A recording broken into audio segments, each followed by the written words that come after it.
यानंतर आपल्या या सभेचे ज्यांनी सभा घडून आणली आणि अगदी त्यांच्या बोलण्याला खंदार साहेबांनी यांनी पोळ साहेबांनी नारायणकर साहेबांनी चांगल्या प्रकारे हाक दिली आणि त्यांनी त्यांच्या बोलण्यामुळे जवळजवळ आज या ठिकाणी 100-150 समाज बांधव एकत्र आले. तर संतोष सावनूर साहेब आपले विचार मांडतील. ನಮಸ್ಕಾರ. ನಾನು ಸಂತೋಷ್ ಸವಣೂರ್, ಅಖಿಲ ಕರ್ನಾಟಕ ಹುಡುಗ ಸಮಾಜದ ರಾಜ್ಯಾಧ್ಯಕ್ಷ. ಇವತ್ತಿನ ದಿವಸ ಮಹಾರಾಷ್ಟ್ರದ ಧಾರಾವಿಯಲ್ಲಿ ಗಣೇಶ ವಿದ್ಯಾಮಂದಿರ ಈ ಸ್ಥಳದಲ್ಲಿ ಒಂದು ಸಭೆಯನ್ನು ಆಯೋಜಿಸಲಾಗಿತ್ತು. ಈ ಸಭೆಯಲ್ಲಿ ಗುಜರಾತ್, ಆಂಧ್ರ, ತೆಲಂಗಾಣ, ಹೈದರಾಬಾದ್, ಕರ್ನಾಟಕ ಹಾಗೂ ಮಹಾರಾಷ್ಟ್ರದ ಮೂಲೆಯಿಂದ ಈ ಒಂದು ಸಭೆಗೆ ನಾಯಕರು ಬಂದಿದ್ದರು. ಈ ಸಭೆಯ ಆಯೋಜಕರಾದ ಶ್ರೀ ಶಿವಲಿಂಗ ವಡ್ಕರ್ ಸಾಹೇಬರು, ರಾಜೇಶ್ ಕಂದಾರೆ ಸಾಹೇಬರು ಮತ್ತು ಗಣೇಶ ವಿದ್ಯಾಮಂದಿರ ಸಂಸ್ಥೆಯ ಎಲ್ಲ ಪದಾಧಿಕಾರಿಗಳಿಗೆ ಮೊಟ್ಟ ಮೊದಲಿಗೆ ನಾನು ಧನ್ಯವಾದಗಳು ಅರ್ಪಿಸ್ತೇನೆ. ಈ ಸಭೆಯನ್ನು ಆಯೋಜನೆ ಮಾಡಲಿಕ್ಕೆ ಮೂಲ ಕಾರಣೀಕರ್ತರಂದರೆ ನಮ್ಮ ಅಖಿಲ ಕರ್ನಾಟಕ ಸಂಘದ ಖಜಾಂಚಿಯಾದ ಶ್ರೀನಿವಾಸ್ ಶಿಂದೆ, ಅದೇ ರೀತಿ ಬೆಂಗಳೂರು ಸಮಾಜದ ಮತ್ತು ಅಖಿಲ ಕನ್ನಡ ಸಂಘದ ಸದಸ್ಯರಾದ ಡಾಕ್ಟರ್ ರಾಜ್ಕುಮಾರ್ ನಾರಾಯಣಕರ್, ಸತೀಶ್ ಶಿಂದೆ, ನಿರಂಜನ್ ನಾರಾಯಣಕರ್, ಗುರು ಪೋಳ್ ಅವರು, ಡಾಕ್ಟರ್ ಮುನವಳ್ಳಿಯವರು, ಸುಧೀರ್ ಕಾವಳೆಯವರು ಹಾಗೂ ಇತರ ಎಲ್ಲ ನಮ್ಮ ಅಖಿಲ ಕನ್ನಡ ಸಂಘದ ಎಲ್ಲ ಸದಸ್ಯರ ಪ್ರಯತ್ನದಿಂದ ಇವತ್ತಿನ ದಿವಸ ಈ ಒಂದು ಸಭೆಯನ್ನು ಆಯೋಜನೆ ಮಾಡಲಾಗಿತ್ತು. ಇಷ್ಟು ಶಾಂತ ರೀತಿಯಿಂದ ಈ ಸಭೆಯನ್ನು ನಡೆಸಲಾಯಿತು. ಬೆಳಿಗ್ಗೆ 10 ಗಂಟೆಗೆ ಪ್ರಾರಂಭವಾಗಿ ಸಾಯಂಕಾಲ 5 ಗಂಟೆವರೆಗೆ ಪಿನ್ ಡ್ರಾಪ್, ಇಂಥ ಒಂದು ಸಿಚುವೇಶನ್ದಲ್ಲಿ ಪಿನ್ ಡ್ರಾಪ್ ಶಬ್ದನೂ ಸದ್ಯ ಕೇಳಿಲ್ಲ, ಅಂಥ ಒಂದು ಸಭೆಯಲ್ಲಿ ಮಹತ್ವದ ನಿರ್ಣಯ ತೆಗೆದುಕೊಳ್ಳಲಾಯಿತು.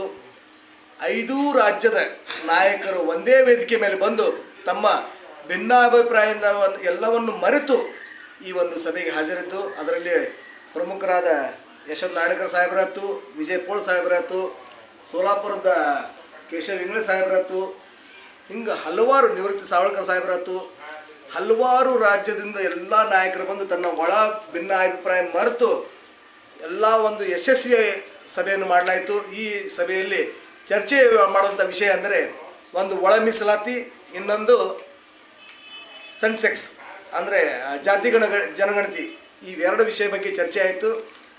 ಒಳ ಮೀಸಲಾತಿ ಅಂದರೆ ಏನು, ಕರ್ನಾಟಕದಲ್ಲಿ ಏನಾಯಿತು, ಇದರ ಬಗ್ಗೆ ಸಾಧಕ ಬಾಧಕಗಳು, ನಮ್ಮ ಸಮಾಜವನ್ನು 17% ಇದ್ದಂಥ ಒಂದು ಸಮಾಜವನ್ನು 1%ಗೆ ಡಿವೈಡ್ ಮಾಡಿದ್ದಾರೆ. ಅದು ಯಾಕಾಯಿತು, ಯಾವ ಕಾರಣಕ್ಕಾಯಿತು, ನಮ್ಮ ಜನಸಂಖ್ಯೆ ಎಷ್ಟು, ಇತರ ಸಮಾಜದ ಜನಸಂಖ್ಯೆ ಎಷ್ಟು, ಇದೆಲ್ಲ ಕೂಲಂಕಷವಾಗಿ ಚರ್ಚೆ ಮಾಡಿ ಕೊನೆಗೆ ಮುಂದೆ ಯಾವ ಥರ ನಾವು ಹೋರಾಟ ಮಾಡಬೇಕು ಇದರ ಬಗ್ಗೆನೂ ಚರ್ಚೆ ಆಯಿತು. ಅದೇ ರೀತಿ ಸೆನ್ಸೆಕ್ಸ್ ಮಾಡಲಿಕ್ಕೆ ಡಾಕ್ಟರ್ ರಾಜ್ಕುಮಾರ್ ನಾರಾಯಣಕರ್, ಸತೀಶ್ ಶಿಂದೆ ಮತ್ತು ನಿರಂಜನ್ ನಾರಾಯಣಕರ್, ಆಮೇಲೆ ಇನ್ನೊಬ್ಬರು ಘೋಡ್ಕೆ ಅಂತೇಳಿ ಲಕ್ಷ್ಮಣರಾವ್ ಘೋಡ್ಕೆ ಅನ್ನೋರು, ಈ ಒಂದು 5-6 ಜನ ಟೀಮು ತನ್ನ ಸ್ವಂತ ಖರ್ಚದಿಂದ ಯಾರದೇ ಕಡೆ ₹1 ತೆಗೆದುಕೊಳ್ಳಾರದೆ ಒಂದು ವೆಬ್ಸೈಟನ್ನು ಕ್ರಿಯೇಟ್ ಮಾಡಿ ಸಮಾಜಕ್ಕೆ ಇವತ್ತು ಅವರು ತೋರಿಸಿದರು. ಅದರಲ್ಲಿ ಗಂಡು ಮತ್ತು ಹೆಣ್ಣಿನ ಮಾಹಿತಿ, ವಧುವರರ ಮಾಹಿತಿ ಮತ್ತು ಜಾತಿ ಜನಗಣತಿ ಮತ್ತು ಉದ್ಯೋಗದ ಮಾಹಿತಿ, ಇತರ ಹಲವಾರು ಎಲ್ಲ ಮಾಹಿತಿಯನ್ನು ಆ ವೆಬ್ಸೈಟ್ನಲ್ಲಿ ಲಭ್ಯವಿರುತ್ತವೆ. ಮತ್ತು ಸಮಾಜದಲ್ಲಿ ಏನಾದರೂ ಅನ್ಯಾಯ ಆದರೆ, ಯಾರಿಗಾದರೂ ಅನ್ಯಾಯ ಆದರೆ ಯಾರಿಗೆ ಭೇಟಿಯಾಗಬೇಕು, ಯಾರಿಂದ ಪರಿಹಾರ ಸಿಗತ್ತೆ, ಆ ಎಲ್ಲ ವಿಚಾರವನ್ನು ಆ ವೆಬ್ಸೈಟ್ನಲ್ಲಿ ಅಪ್ಲೋಡ್ ಮಾಡಲಾಗುತ್ತದೆ.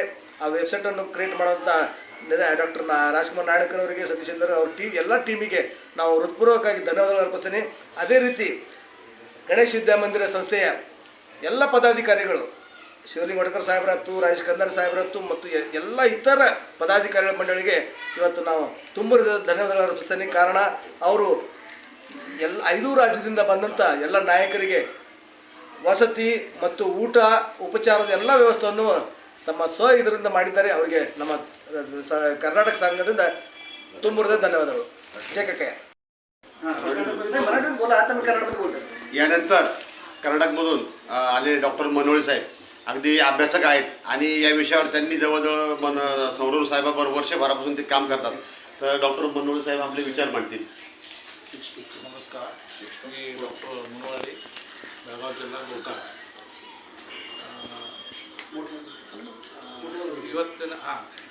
ಇವತ್ತು ನಾವು ಇಲ್ಲಿ ಒಂದು ರಾಷ್ಟ್ರೀಯ ಸ್ತರದಲ್ಲಿ ಒಂದು ನಮ್ಮ ಡೋರ್ ಸಮಾಜವು ಕಕ್ಕೈ ಸಮಾಜದ ಸಭೆಯನ್ನು ಕರೆಯಲಾಗಿತ್ತು.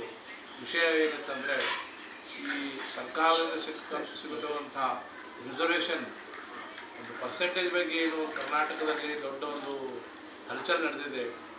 ಅದರ ಬಗ್ಗೆ ನಾವು 4 ರಾಜ್ಯಗಳ ನಮ್ಮ ಡೋರ್ ಸಮಾಜದ ಪ್ರತಿನಿಧಿಗಳನ್ನು ಕರೆಸಿ ಇಲ್ಲಿ ನಮ್ಮ ಮಹಾರಾಷ್ಟ್ರ ನಮ್ಮ ಡೋರ್ ಸಮಾಜದ ಅವರು ಆಯೋಜಿಸಲಾದ ಒಂದು ಕಾರ್ಯಕ್ರಮದಲ್ಲಿ ನಾವು ಇವತ್ತು ಸುಮಾರು ಒಂದು 5-6 ಗಂಟೆ ಕೂತ್ಕೊಂಡು ನಿಖರವಾಗಿ ನಾವು ಅಗದಿ ಒಂದು ವಿಷಯವನ್ನು ಚರ್ಚಿಸಲಾಯಿತು.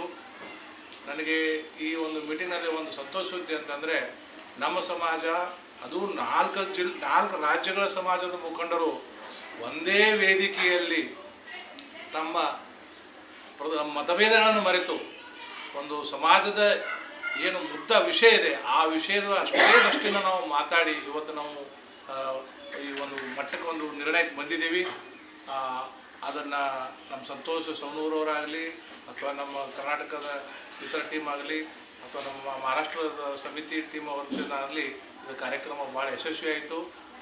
ಈ ಕಾರ್ಯಕ್ರಮದಿಂದ ನಮ್ಮ ಸಮಾಜ ಜನರಿಗೆ ಏನು ನಡೀತಾ ಇದೆ ಇವತ್ತಿನ ಒಂದು ಈ ರಿಸರ್ವೇಷನ್ ಬಗ್ಗೆ ಏನೊಂದು ಸರ್ಕಾರ ವತಿಯಿಂದ ಜಾಸ್ತಿ ಕಮ್ಮಿ ಏನು ನಡೀತದೆ ಅದರ ಬಗ್ಗೆ ಅರಿವು ಮೂಡಿಸೋ ಸಲುವಾಗಿ ನಾವು ಈ ಕಾರ್ಯಕ್ರಮವನ್ನು ಮಾಡಿದ್ದೀವಿ. ಇದು ಜಸ್ಟ್ ಈಗ ಒಂದು ಶುರುವಾತ್ ಆಗಿದೆ. ಇದರ ಬಗ್ಗೆ ನಾವು ಇನ್ನು ಡೋರ್ ಸಮಾಜದವರು ಒಗ್ಗಟ್ಟಾಗಿ ಇದರ ಬಗ್ಗೆ ನಾವು ಸರ್ಕಾರದ ಲೆವೆಲಿಗೆ ಅಂದರೆ ರಾಷ್ಟ್ರ ಮಟ್ಟಕ್ಕಾಗಲಿ ರಾಜ್ಯ ಮಟ್ಟಕ್ಕಾಗಲಿ ನಾವೆಲ್ಲರೂ ಒಗ್ಗಟ್ಟಾಗಿ ನಾವು ಹೋರಾಡಲಿಕ್ಕೆ ನಾವು ನಿರ್ಣಯ ತಗೊಂಡಿದ್ದೀವಿ. ಆದ್ದರಿಂದ ನನ್ನ ವಿನಂತಿ ಇದೆ, ಸರ್ಕಾರದವರಾಗಲಿ ಯಾರಾಗಲಿ ಈ ರಿಸರ್ವೇಷನ್ ವಿಷಯವನ್ನು ಆದಷ್ಟು ಅಧ್ಯಯನ ಮಾಡಿ ಸರಿಯಾಗಿ ನಮ್ಮ ಡೋರ್ ಸಮಾಜದ ಮಾಹಿತಿಯನ್ನು ಪಡೆದುಕೊಂಡು ಅದನ್ನು ಅಭ್ಯಾಸ ಮಾಡಿಕೊಂಡು ನಿರ್ಣಯ ತಗೋಬೇಕು ವಿನಃ ತಮಗೆ ಅನುಕೂಲ ಆದಂತೆ ಅದನ್ನು निर्णय तगोबार्ದು ಅಂತ ನನ್ನ ವಿನಂತಿ. जय कक्कय. आपले धारावीची तोफ पोळ साहेब आणि ते अभ्यासू व्यक्ती आणि कार्यक्रमात सुद्धा त्यांनी चांगल्या प्रकारे मार्गदर्शन केले. तर पोळ साहेब आपल्याला मार्गदर्शन करतील. मी विजय धर्मापूर धारावीचा आहे मूळचा मी आणि संत कक्कय विकास समितीचा मी सदस्य आहे. आज जे संत कक्कय विकास समितीच्या शाळेमध्ये गणेश शाळेमध्ये जी बैठक झाली त्या बैठकीचं हे होतं की बाबा कर्नाटकात जे आरक्षण आहे त्या आरक्षणाच्या माध्यमातून आपल्या जातीला अल्पशा पर्सेंटेजवर आणून ठेवलेला आहे. तर त्यांच्यावर झालेला एक प्रकारे तो अन्याय आहे आणि त्याच्यावर मग काही वक्त्यांनी त्या 1% बेनिफिट सांगितला, काही वक्त्यांनी त्या 1% राहिल्यावर आपलं नुकसान काय आहे हे सांगितलं. उदाहरणार्थ मी स्वतःही त्या 1% असणारे नुकसानच सांगितलेले आहे. तर ह्यासाठी मी तिथे सभागृहामध्ये पण सांगितले, आव्हान केले सभागृहाला की आमच्यातील इतिहास संशोधक म्हणा, आमच्या जे पूर्वज आहेत त्यांना इतिहासाची माहिती आहे. कारण आपल्याला इतिहासच सांगितल्यानंतर तुमचं भविष्य घडणार आहे. ह्याकरिता इतिहासकाराची मदत घ्यावी लागेल. इतिहासकारांच्या माध्यमातून आराखडा तयार करावा लागेल, त्याचा प्रोग्राम बनावा लागेल आणि तो इतिहासकाराच्या मुखातूनच शासनाकडे मांडावा लागेल. नाहीतर पॉलिटिशियन्स हा त्याच्या गरजेपुरता मांडतो, व्यापारी हा त्याच्या गरजेनुसार भरतो. तर इतिहासकार जो मांडेल, कारण त्याच्याकडे माहिती आहे की आम्ही मूळ कुठून आलो, कुठे येऊन थांबलो, आमची अधोगती कुठं झाली, मग आम्हाला आरक्षण का मिळालं. माझं व्यक्तिगत मत आहे की आम्ही अस्पृश्य होतो म्हणून बाबासाहेबांनी आरक्षण दिलेलं आहे आणि ते संपूर्ण जे 13% आरक्षण आहे ते संपूर्ण अस्पृश्यांचं आहे. मग त्यातले कुठलेही अस्पृश्य आज अस्पृश्यतेच्या व्यतिरिक्त जे काही महाराष्ट्र कर्नाटक इतर प्रांतांमध्ये मागासवर्गीय म्हणून जात इन्क्लूड केलेले आहे त्यांनाच आम्ही मानलं नाही पाहिजे, माझं व्यक्तिगत मत आहे. तर आम्ही अस्पृश्यांचं जो आरक्षण आहे ते टिकवता आलं पाहिजे. ते जर का टिकलं आणि ते जर का आपण व्यवस्थित मानलं गेलो तर कदाचित आपलं संपूर्ण आरक्षण हे अस्पृश्य जातीलाच मिळेल. जो मागासवर्गीय म्हणून अनुसूचित जाती म्हणून इतरांना मिळत आहे त्याऐवजी अस्पृश्याने मिळेल. मग त्यातून आपल्यासारख्या आणखीन अर्धा समाज आहे ते खरे अस्पृश्य आहे.